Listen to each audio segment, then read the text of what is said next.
So welcome back. This is part 3 of the ambulance mission and part 11 overall, and still got a police star on me. It's a bit annoying, but we're making good progress here. I think it's definitely a lot quicker mission than the other GTA's ambulance missions.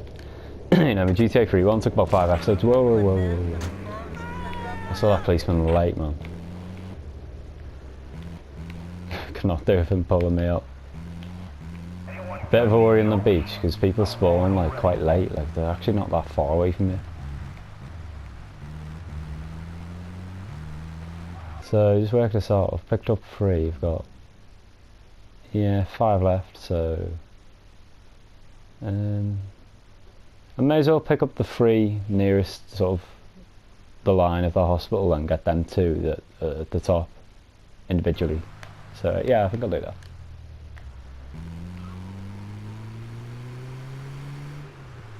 But my relief that I didn't get 2 police is intangible.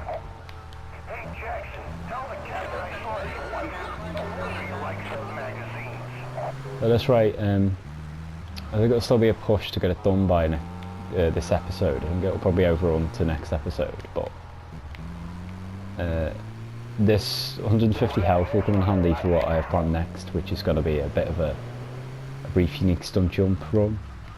I know where a PCJ spawns on this round here, round by the jump that I took on earlier in Ocean Beach. So I'll take down the second one of them, then give it a crack. The unique stunt jumps on this mission, on this game, sorry, really are tough, actually. You saw my GTA 3 one, I sort of breezed through them in like 1 or 2 episodes. These ones I'm going to split a lot more and spread out throughout the walkthrough, but I said a lot of them can only be done on PCJ, which does render them tough because you fall off that, you lose a lot of health. So therein, the 150 health thing is important. Sometimes you crash and go flying and you lose about 30 health or something. You don't think it sounds a lot, but the amount of attempts you actually ratchet up and stuff, it takes its toll eventually. So the parallel to this, the police job gets you 150 health. So obviously, by one point in the game you get 300 health. Then once you do 100% completion, you get double health again. So I don't know if that applies to armor. Tommy's just OP at the end, being invincible. Just check I've got them all. No, there's one more here.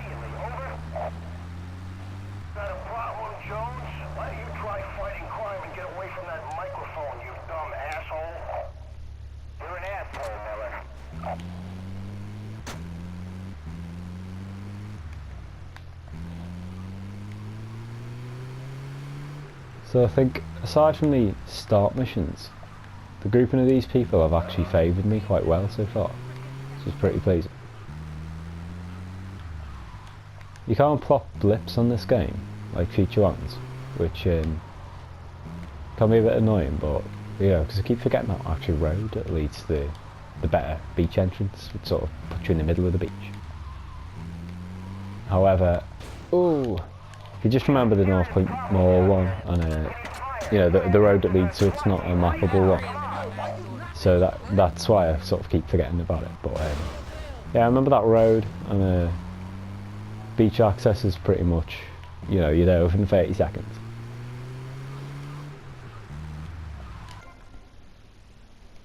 Yeah, there's an example. I should have gone there.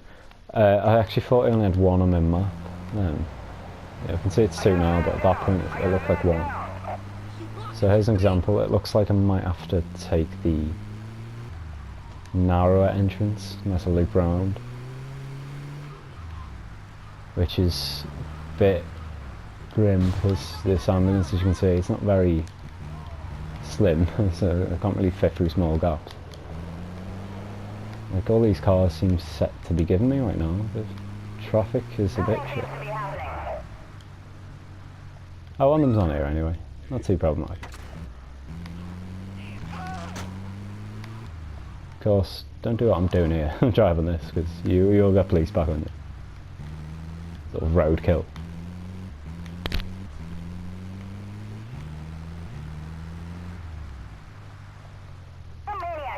There are still a couple of packages sort of directly opposite where I was facing that, which I will grab during the unique stunt jump run as well, I think, unless I forget. I mean, definitely do intend to do a sort of run in 1 or 2 episodes of any hidden packages that I forget about or don't pick up on the East Island once I get to the stage where I'm past it.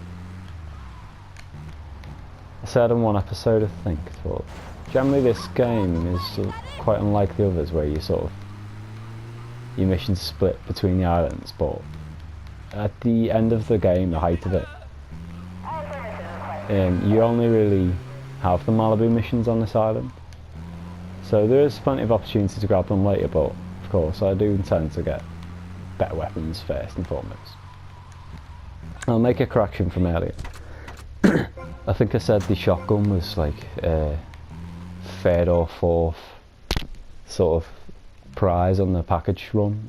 It's not the case actually. It's the flamethrower, I think, somehow becomes involved. The minigun, the combat sniper is definitely a prize. The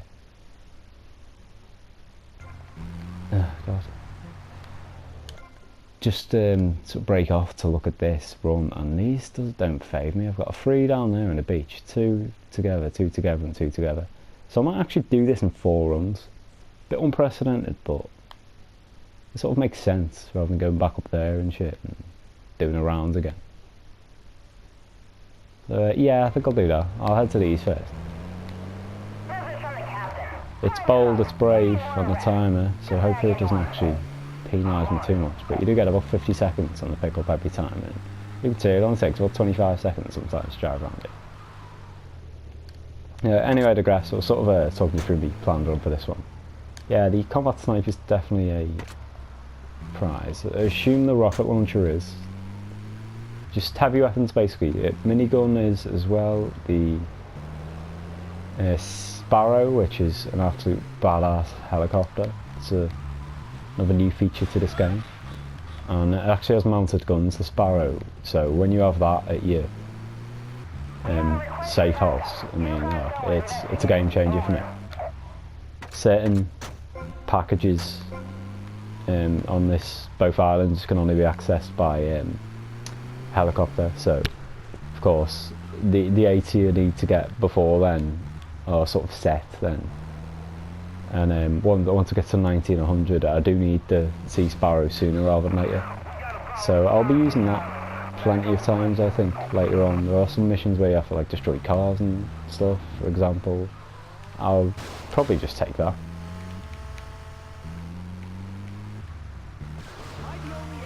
No, I need to sort of be careful here because of the water.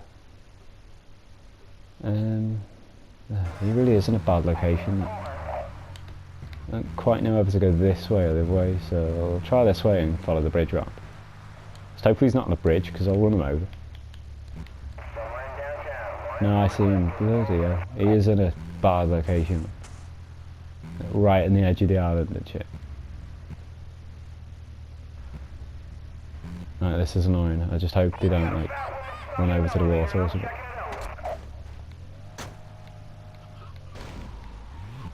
Okay, so I think this was my group of 3. Yeah. And yeah, be wary on these. It's sort of the only contour really on the beach that can throw you off.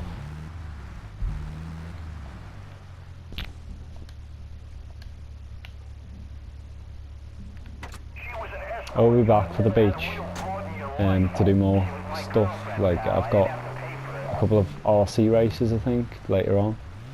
There's a package I still need to collect on this as well. This is radio control. We got problems downtown. Backup requested, over. And on future games as well, on Vice City Stories, they actually do a beach rescue I think, which is similar to this, except just based on the beach. And of course when I come to that, I was sort of experienced at my little beach ambulance pickups from this game, so yeah, it's definitely like the route to do from Ocean Beach. I really would advise it.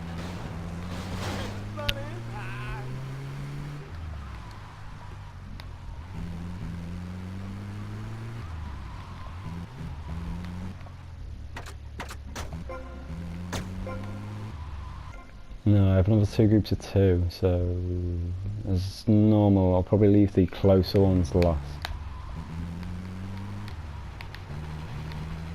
So the ambulance is doing. Right, still no smoke, which is handy. I could probably do with this door falling off actually, it just saves me a bit of time.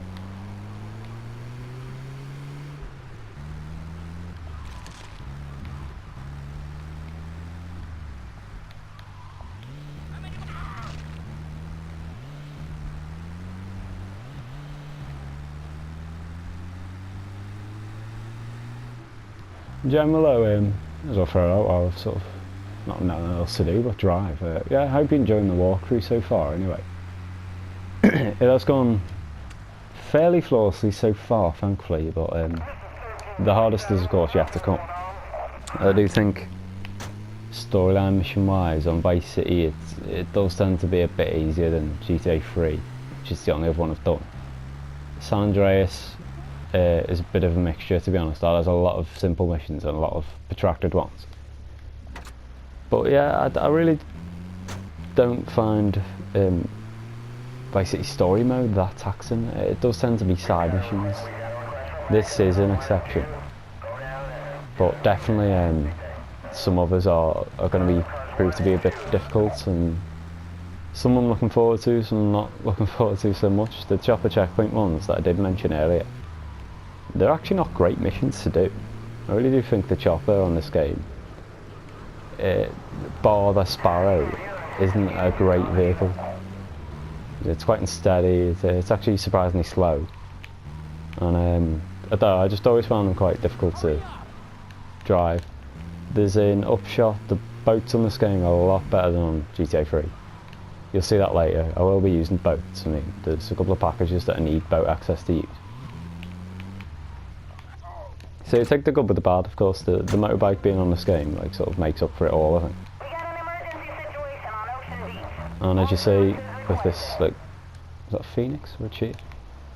You do get a lot more like sports cars spawning on this game than most. Certainly San Andreas. Most of the vehicles in San Andreas, sort of your average spawn vehicle is like a sedan or something pretty boxy and heavy and slow.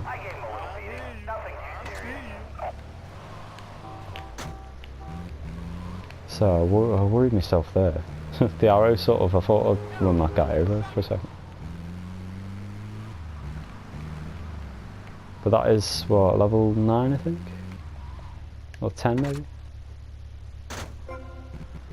Right, 10 now, so we are probably going to end up with one left over. 6 on the beach is perfect, I love that. So we got 2 up there and 1 down there. Alright, I'm probably going to leave the one at the bottom till last. And for now I'll just sort of get these shitty little isolated 3.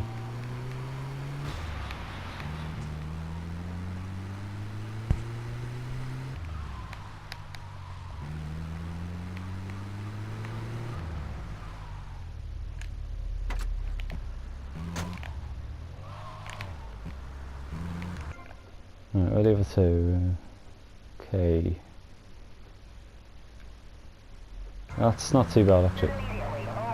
Need to be wary of the bridge at all times, of course, but yeah, I don't really mind being at Avery's. The roads are a lot flatter on that part once you actually get to it, so it is a quite handy pick-up point.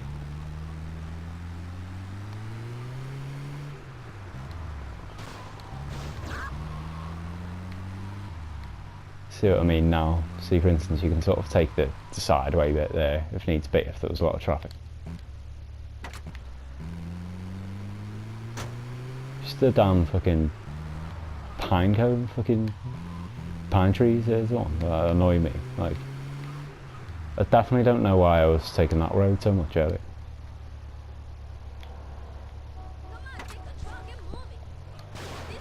So this will be the last one for now, I think. I'm pretty much done for time for the episode, so yeah, this rate, I think it might be a push to do it next episode. Might even go into another episode, but I'll see you there in any case.